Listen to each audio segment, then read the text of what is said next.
Okay जी, देखते जाएं। ये पेपर अक्टूबर नवंबर 2023, इसका हम लोग एक्सेल सॉल्व करने लगे हैं। ठीक है, सारा एक्सेल सॉल्व करेंगे, लाइक प्रिंटिंग भी देखेंगे। ओके, तो फर्स्ट थिंग फर्स्ट, ये ऐसी इंस्ट्रक्शन है जो उसने एक ही बार बताई हुई है, बार बार नहीं बताएगा।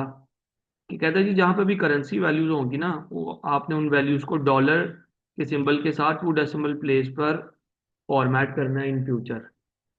ठीक है, 2 डेसिमल प्लेस पे फ्यूचर फॉर्मेट करना है। ठीक है, तो वो कहता है N23 TGS.CSV ओपन कर लो। तो N23 TGS.CSV। ओके,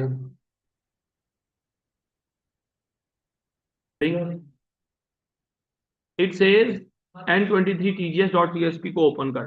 ठीक है, तो ये फाइल है CSV फाइल, इसको मैंने ओपन कर ली। फर्स्ट थिंग फर्स्ट, पहले काम आप यही करते होते हैं ना कि आप ऑटो फिट करने के लिए यहाँ पे क्लिक करते हैं टॉप लेफ्ट पे, और फिर डबल क्लिक करते हैं ताकि सारी शीट की विड्थ ऑटो फिट हो जाए। ओके, इधर you will be formatting lot of things.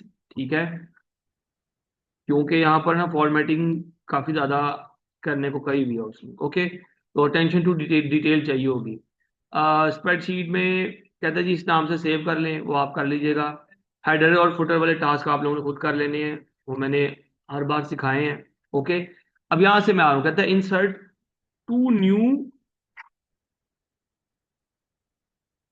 Columns to the left of column A. Column A के लेफ्ट पे 2 नए कॉलम ऐड करने हैं। ठीक है, ओके,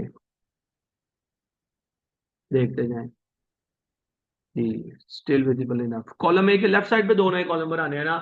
तो स्मार्ट वे ये है, ए और बी को सेलेक्ट करो, राइट क्लिक करो, इंसर्ट पे क्लिक करो, 2 नए कॉलम आ गए। क्योंकि एक्सेल हमेशा अपने से लेफ्ट पे कॉलम इंसर्ट करता है। राइट क्लिक, ए पे करूंगा तो सिर्फ एक ही कॉलम आएगा। ठीक है, ये भी हो सकता है दोबारा ए पे जाकर राइट क्लिक कर दें, 2 नए कॉलम आ गए, लेकिन वो जो स्मार्ट वे था वो यही है, दोनों कॉलम सेलेक्ट करो, राइट क्लिक करो, इंसर्ट करो, 2 नए कॉलम आ गए हैं। ये मैंने कर लिया। Insert in column A text shown, जो कॉलम ए के अंदर जो टेक्स्ट लिखा है ना वो आपने भी लिखना है। तो देखो यहाँ पर लिखा है मंथ। ठीक है, यहाँ पर लिखा है previous, alt enter month, alt enter month. ठीक है, अब देखो जनवरी लिखा हुआ है, क्या फेब मार्च सारा कुछ आप बाय हैंड खुद लिखेंगे क्या? नहीं, आप सिर्फ जनवरी लिखें, और लाइक इसको ना हाँ ड्रैग करें। ये देखो कहाँ तक, दिसंबर तक, यही हमें चाहिए था ना। ओके, अब देखो जो कॉलम बी है उसकी विड्थ कितनी कम हुई है वो कर दी मैंने। ओके, और फिर वो क्या कह रहा है, cell C1 G1 I1 L1 N1 N2 have been मर्ज। ठीक है जी, C1 से लेके G1 तक, C1 से लेके G1 तक, ये C1:G1 सेल सेलेक्ट किए और इनको मर्ज कर दिया, इजी। फिर I1 से L1 इनको भी पकड़ के मर्ज कर दिया। उसके बाद N1 से N2, N1:N2 इनको भी इब्राहिम अकबर मर्ज कर दिया, इजी। अच्छा जी, फिर वो कह रहा है and centre line with 16 point, white text on solid background, wrap text as shown. ये सारा काम ना इन सारे सेल्स के ऊपर करना है। ठीक है, सारा काम इन सेल्स के ऊपर करना है। तो मैं एक सेल के ऊपर ये काम करूंगा, बाकियों के ऊपर फॉर्मेट पेंटर से काम करूंगा। देखना, इनकम वाले सेल पे मैं गया, उसने क्या क्या करें, सेंटर अलाइन करें। ये देखो उसने कहा हुआ सेंटर अलाइन करें। ठीक है, तो ये ऑलरेडी वैसे सेंटर अलाइन है, लेकिन आई विल मेक श्योर ये हॉरिजॉन्टली और वर्टिकली दोनों तरह से सेंटर अलाइन हो जाए। हो गया। उसके बाद 16 पॉइंट फॉन्ट रखना है, 16 पॉइंट फॉन्ट कर दिया। व्हाइट कलर का फॉन्ट रखना है, और बैकग्राउंड रखनी है सॉलिड मतलब ब्लैक। लो जी, ओके। ओके, अब यही फॉर्मेटिंग मैं बाकी सेल्स पे भी कर देता हूं जो उसने कहे हैं। क्या करूंगा मैं, इनकम वाला सेल सेलेक्ट किया, फॉर्मेट पेंटर पे गया। फॉर्मेट पेंटर, ये फॉर्मेट पेंटर होता है, देखो जरा, फॉर्मेट पेंटर पे मैंने क्लिक किया। अब इनकम वाले सेल के ऊपर जो भी फॉर्मेटिंग हुई है वो कॉपी हो गई है, एक्सपेंडिचर पे भी वो कर दिया, दोबारा फॉर्मेट पेंटर से उसकी फॉर्मेटिंग कॉपी की, प्रॉफिट एंड लॉस वाले पे भी कर दिया। प्रॉफिट एंड लॉस वाला कॉलम जो है ना, वो टेक्स्ट रैपिंग करनी है उसकी। कैसे करनी है देखो, लॉस से पहले जो स्लैश है ना, वहां से ऑल्ट एंटर जाके दबा दिया तो ये फिट हो गया सेल। ओके, अच्छा जी, नीचे वाला सेल भी वैसे हो गया है, इसके ऊपर वैसे नहीं करना था, ये नॉर्मल है, इसको हम नॉर्मल ही रहने देंगे जी यहां तक। और ये जो एम का कॉलम है, इसको भी, इसकी जो विड्थ है वो भी कम की हुई है। उसके अलावा उसने क्या कहा है, ये सारी शीट ऐसे फिट करनी है। तो ये सारा कॉलम जो है ये राइट अलाइन है, देखो ये सारा राइट अलाइन है। ओके, ये सारे जो हैं इन रो टू की विड्थ इंक्रीज्ड है, और ये एंट्रेंस से लेकर ये सारा यहां तक ये सारे सेंटर है यूं। ठीक है, बैलेंस भी सेंटर है। अक्टूबर नवंबर 2023 ये यहीं पर रहेगी, प्रीवियस मंथ का बैलेंस। ओके जी, और आई थिंक ये सारा ना, ये सारा बेसिकली इन सब के ऊपर एक बॉर्डर लगा हुआ था, मैं बॉर्डर भी लगा दूँ, ऑल बॉर्डर्स कर दिया, ताकि ले जी मेरी शीट वैसे आ गई है जैसे उन्होंने कहा है। अब मैं क्वेश्चंस जो फॉर्मुलेशन है वो स्टार्ट कर रहा हूँ। कहता place in cell G4,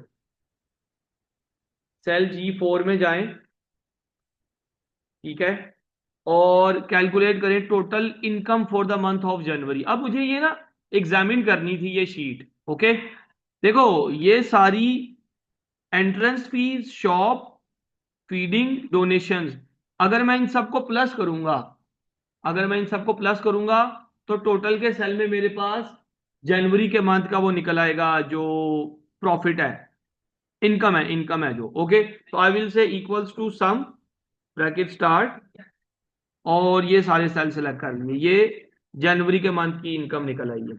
okay,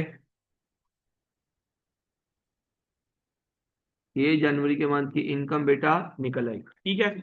अब वो कहेगा place in cell G4 of function to calculate, ये कर लिया है। Place in cell L4, L4 ये है, कहता है जी L4 में जाएं। अच्छा, ये कॉलम H के साथ उन्होंने क्या किया हुआ है, कॉलम H की भी विड्थ कम है ना बेटा, ये देखो ये यूं है, ठीक है। आगे देखें, कहता है जी कॉलम H, ये L4 में जाएं और एक्सपेंडिचर्स को टोटल करें। तो I will say equals to sum, ये तीनों एक्सपेंडिचर हैं, स्टाफ, फीड और यूटिलिटीज, इनको प्लस कर दिया और ये भी आ गया, इजी, कोई रॉकेट साइंस नहीं यहाँ था, आसान पेपर है ये। Place in cell N4 a formula to calculate profit of the month of the January, किधर N4 में, N4 ये है। हाँ जी, अब कौन बच्चा बताएगा प्रॉफिट कैसे निकलेगा, अगर अगर बेटा इनकम ये है और एक्सपेंडिचर ये है तो प्रॉफिट कैसे निकलेगा जी, सब्ट्रैक्शन होएगी, क्या बात, इक्वल्स टू जो भी एक्सपेंडिचर हुआ माइनस जो भी इनकम आई, ठीक हो गया। अच्छा, उसने खुद बताया हुआ है the profit is total, is the total income minus the total expenditure. अच्छा, इनकम माइनस है, देखें, इनकम माइनस एक्सपेंडिचर। ओके जी, ये निकला, ये माइनस में निकला है, इसका क्या मतलब, इस महीने क्या हुआ, प्रॉफिट हुआ है कि लॉस हुआ है, लॉस हुआ है, माइनस में निकला है तो इसका मतलब है इस मंथ में लॉस हुआ है। अगर किसी बच्चे की फॉर्मेटिंग रह गई है कोई बात नहीं, लेकिन ये फॉर्मुलेशन मेरे साथ जरूर करें, ठीक है। फॉर्मेटिंग को ना बाद में हम कर सकते हैं, मेरे साथ इधर आ जाओ आप। अब वो कहता है जी plus place in cell O4, O4 ये है, अब formula, formula to calculate the balance of the end of the January, जनवरी के एंड पे कितना बैलेंस रहा वो कैलकुलेट करना है। ये कैसे होगा, कहता है जी this is the balance from the month before added to this month's profit and loss. बड़े गौर से देखो बेटा, ये वो सेल है, बड़े गौर से देखो सामने, ये वो सेल है जो प्रीवियस मंथ का बैलेंस बता रहा है, ये वो सेल है जो प्रीवियस मंथ का बैलेंस बता रहा है, और ये इस मंथ का प्रॉफिट एंड लॉस है जनवरी का। उसने कहा है प्रीवियस मंथ का, ये देखो ये प्रीवियस मंथ को आप प्लस करें इस मंथ के प्रॉफिट एंड लॉस से, ये फॉर्मूला बन रहा है, दोबारा देख, यही उसने कहा था ना, this is the balance from the month before added, मतलब इसके पहले वाले जो मंथ में बैलेंस था उसको आप ऐड करेंगे इस मंथ के प्रॉफिट एंड लॉस में, तो वो यूं ही करेंगे ना, देखें, इक्वल्स टू ये प्रीवियस मंथ का बैलेंस प्लस इस मंथ का प्रॉफिट एंड लॉस। ठीक हो गया, एंटर दबा दे सिंपल, ये इस मंथ का बैलेंस निकला है। कहता है जी स्टेप 11 से 14 तक जो भी काम किया है उसको रेप्लीकेट करें। ओके जी, अपने अपने सेल्स के लिए इधर मैं गया, इधर डबल क्लिक किया, सारे मंथ का टोटल निकला, सारे मंथ के लिए इधर गया, इधर डबल क्लिक किया, सारे मंथ का एक्सपेंडिचर निकला, इधर गया इस मंथ का जो है ये मुझे ड्रैग करना पड़ रहा है। ठीक है, सारे मंथ्स के प्रॉफिट एंड लॉस नहीं, जहां जहां पॉजिटिव वैल्यूज हैं इसका मतलब है वहां वहां प्लस हुआ हुआ है। ओके और जहां जहां नेगेटिव वहां लॉस हुआ। इसी तरह इसको भी आपने सिंपली रेप्लिकेट करना है। ओके, चलो गुड। अब वो कह रहा है apply appropriate formatting to all numeric data. देखो ये करेंसी वैल्यूज हैं, ये सारी करेंसी वैल्यूज है ना, ये सारी करेंसी वैल्यूज हैं यहाँ, ये सारी। तो उसने कहा था करेंसी वैल्यू जहां जहां पे हो उनको डॉलर सिंबल के साथ 2 डेसिमल प्लेस करना। आप क्या करोगे, नंबर के इस लॉन्चर में चले जाओ। ठीक है, इस लॉन्चर में जाओ और इसको करेंसी बना दो, करेंसी। ये देखो सिंबल डॉलर सेलेक्ट करना है और डेसिमल प्लेस 2। ये क्यों किया, उसने कहा था शुरू में, ये मैंने कर दिया। ये देखो बेटा, उसने शुरू में ही कहा था कि करेंसी वैल्यू सारी की सारी 2 डेसिमल प्लेस के साथ डॉलर्स के साथ नजर आनी चाहिए, कर दी। इजी, कोई रॉकेट साइंस नहीं। ठीक है, अब आने लगी है आई थिंक कंडीशनल फॉर्मेटिंग होने लगी है। हाँ, कंडीशनल फॉर्मेटिंग होने लगी है। देखो कहता है apply conditional formatting to all cells range N4 से N15। तो N4 से N15 तक मैंने सेल सेलेक्ट कर लिए। So that if the cell contains a negative number it is shown as white text on red background. White text हारिस, white text और red background, ये वाले सेल सेलेक्ट कर लो। और ये देखो ये वाले सेल सेलेक्ट कर लिए और चले जाओ कंडीशनल फॉर्मेटिंग में। कंडीशनल फॉर्मेटिंग ये है। ठीक है, और न्यू रूल में आ जाओ। बैलेंस का फॉर्मेट खा देते हैं बेटा। फॉर्मेट ओनली सेल डॉट वो भी ठीक है, ठीक है, एक दफा मुझे दिखा देना, ये है बेटा।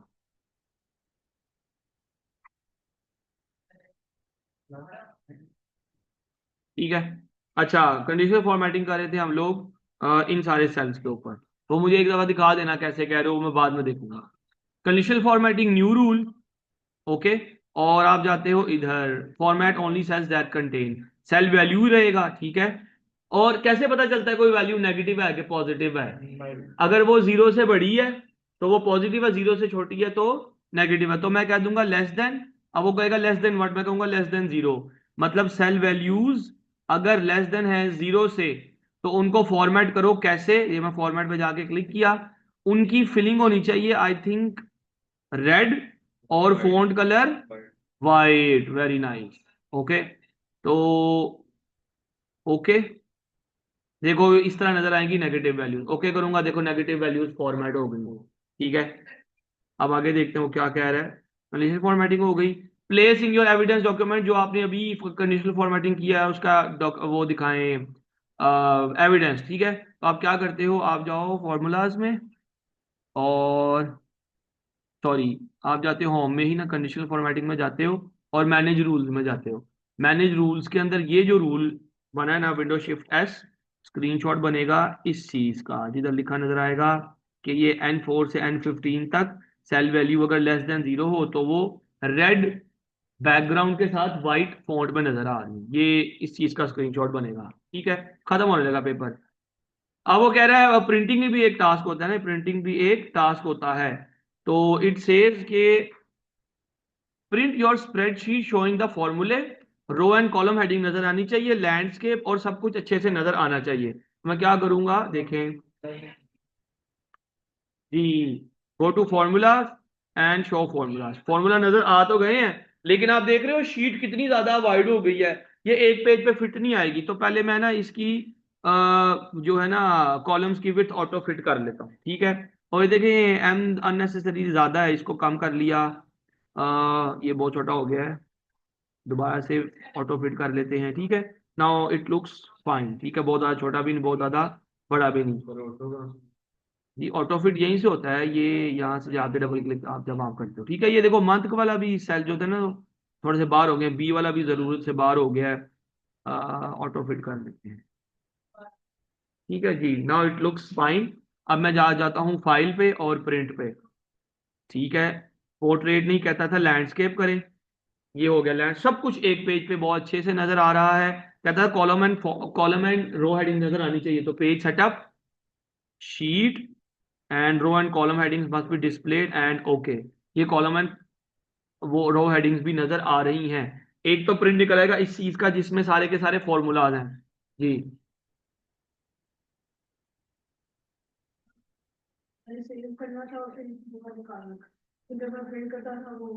अच्छा, कुछ हाँ कुछ बच्चों को ना प्रिंटिंग में ये प्रॉब्लम आती है कि जब आप प्रिंट करते हो ना तो वो सही से नजर नहीं आता। जिस तरह देखो मेरे भी सही नहीं नजर आ रहा है, देखो मैंने प्रिंट किया तो देखो प्रॉफिट एंड लॉस तक नजर आ रहा है, इसके बाद भी एक सेल है बैलेंस का, वो नहीं नजर आ रहा। उसके लिए क्या करना होता है बेटा, आप जाते हो देखो व्यू में और पेज ब्रेक प्रीव्यू में। ठीक है, व्यू के बाद पेज ब्रेक प्रीव्यू पे जाओ और अपना प्रिंट एरिया सेट करना होता है। ये देखें, वो कह रहा है आपके पेज वन पे इतनी चीजें नजर आनी है प्रॉफिट एंड लॉस तक। मैं ये जो डैश लाइन है ना, इसको पकड़ के मैं राइट साइड पे लेके जा रहा हूं। अब मैंने एक्सेल को कहा मुझे पहले पेज पे ये सारा कुछ चाहिए, तो आपने प्रिंट एरिया सेट करना होता है, ठीक है ना। तो you will go into file and print. अब आप देखो मेरे एक पेज पे सारा कुछ प्रिंट हो रहा है, तो प्रिंट एरिया सेट करना होता है बेटा। ये तो मैंने वो किया ना कि जिसमें फॉर्मूले नजर आ रहे हो। दूसरा प्रिंट कैसे कौन सा निकालना वो भी सुने। प्रिंट होगा, सेव तब होता है जब प्रिंटर अटैच ना हो। जब प्रिंटर अटैच होता है तो प्रिंटिंग होती है। आप सेव करें, print your spreadsheet showing the values. Print out एक पेज पे आना चाहिए, एक पेज पे फिट होना चाहिए, रो एंड कॉलम हेडिंग नजर ना आए, सब कुछ अच्छे से नजर आए। तो मैं क्या करूंगा, वापस जाता हूँ फॉर्मूला, पहले तो मैं यहाँ पर व्यू में जाके नॉर्मल व्यू में चला जाता हूँ, नॉर्मल व्यू में गया और फिर मैं गया फॉर्मूलाज में जाके अनशो। ठीक है, फॉर्मूला ये कोई बात है, परेशान नहीं होना, इनको इनकी विड्थ आप एडजस्ट करेंगे सब कुछ ठीक हो जाएगा। ये वैल्यूज आ गई। अब वो कह रहा है इनको प्रिंट करें पोर्ट्रेट ओरिएंटेशन में, लैंडस्केप की बजाय बेटा मैं करूंगा पोर्ट्रेट। ठीक है, अब वो पोर्ट्रेट में यूं नजर आ रही है। और कहता है एक पेज और रो एंड कॉलम हेडिंग नजर नहीं आनी चाहिए। पेज सेटअप पे जाके शीट में जाके रो एंड कॉलम हेडिंग को अनचेक किया। चलो जी, एक पेज पे इतना मामला नजर आ रहा है, लेकिन मैं इसको और जाके फिट कर सकता हूँ। पेज ब्रेक प्रीव्यू पे देखता हूँ कि कितना प्रिंट एरिया नजर आ रहा है। पेज ब्रेक प्रीव्यू, तो ये देखें, ये चीज मेरे नजर नहीं आ रही थी पेज पे, तो मैंने इसको पकड़ा, ब्लू लाइन को, इसको राइट साइड पे कर दिया। ठीक है, परेशान होने वाली बात नहीं है। ये हैशेस क्यों आ रहे हैं, ये इसका मतलब होता है विड्थ कम है टेक्स्ट ज्यादा है। तो आप इसको प्रिंट करें सिंपली, आप देखें एक पेज पे प्रिंटिंग हो रही है पोर्ट्रेट ओरिएंटेशन में। कहता है जी सब कुछ अच्छे से नजर आना चाहिए, ये नजर आएगा। अगर आपको लगे यार अच्छे से नजर नहीं आ रहा, आप पेज सेटअप पे जाके ना, ये 74 है, इसको लाइक मैं 80 कर देता हूँ ताकि थोड़ा सा जूम इन हो जाए। हाँ, अब ये थोड़ा सा जूम इन हो गया, ओके। दूसरा प्रिंट ये निकलना है, ओके। आगे भी क्वेश्चन है, देखें। सर रोज एंड कॉलम का काम से किया था। रो एंड कॉलम्स की हेडिंग्स नजर नहीं आनी चाहिए, वो यहाँ से किया है। फाइल, प्रिंट, पेज सेटअप पे जाना है, ठीक है। शीट, या तो कॉलम रो हेडिंग्स कहेगा तो चेक लगा देना, यहाँ पे नहीं कहा हुआ तो चेक नहीं आएगा। आगे सुनो, आगे बेटा आगे, आखिरी क्वेश्चन में वो कह रहा है the October donation were entered incorrectly. The October donations were 42.10। इसको करेक्ट करें, अक्टूबर की जो डोनेशन है, देखो अक्टूबर की डोनेशन किधर है, अक्टूबर ये है। कहता है जी इसकी जो डोनेशन है ना ये 421 इनपुट हो गई हुई है। इसको आप करेक्ट करें, बजाय इसके कि 421 आए, आपने इसको 42.10 करना है। इसको करेक्ट करो, और करेक्ट करने के बाद आप देखना ये जो अक्टूबर काफी ज्यादा चेंजिंग होगी आपकी शीट में।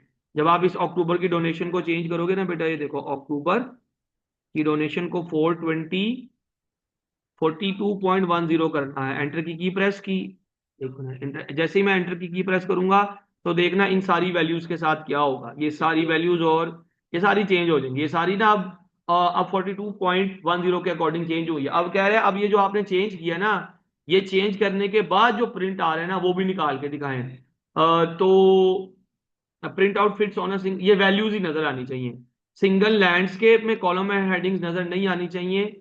ठीक है, फाइल प्रिंट लैंडस्केप कॉलम और हेडिंग नजर नहीं आनी। अब ये इस तरह प्रिंट होगा। अगर आप चाहते हैं कि इसकी विजिबिलिटी बढ़ जाए, पेज सेटअप में जाओ, ठीक है, और इसको एडजस्ट टू 80 है, इसको थोड़ा सा और बढ़ा लो, लाइक 190 करूंगा, ओके करूंगा, इसकी विजिबिलिटी इंक्रीज हो जाएगी, ये लो। ठीक है ना। तो ये जो प्रिंटिंग है ना, ये बजाते खुद एक आर्ट है, ये पूरे टास्क होते हैं जो आपको करने होते हैं। ठीक है ना। अब यहां तक किसी को कोई दुख गम परेशानी है तो वो डिस्कस कर ले।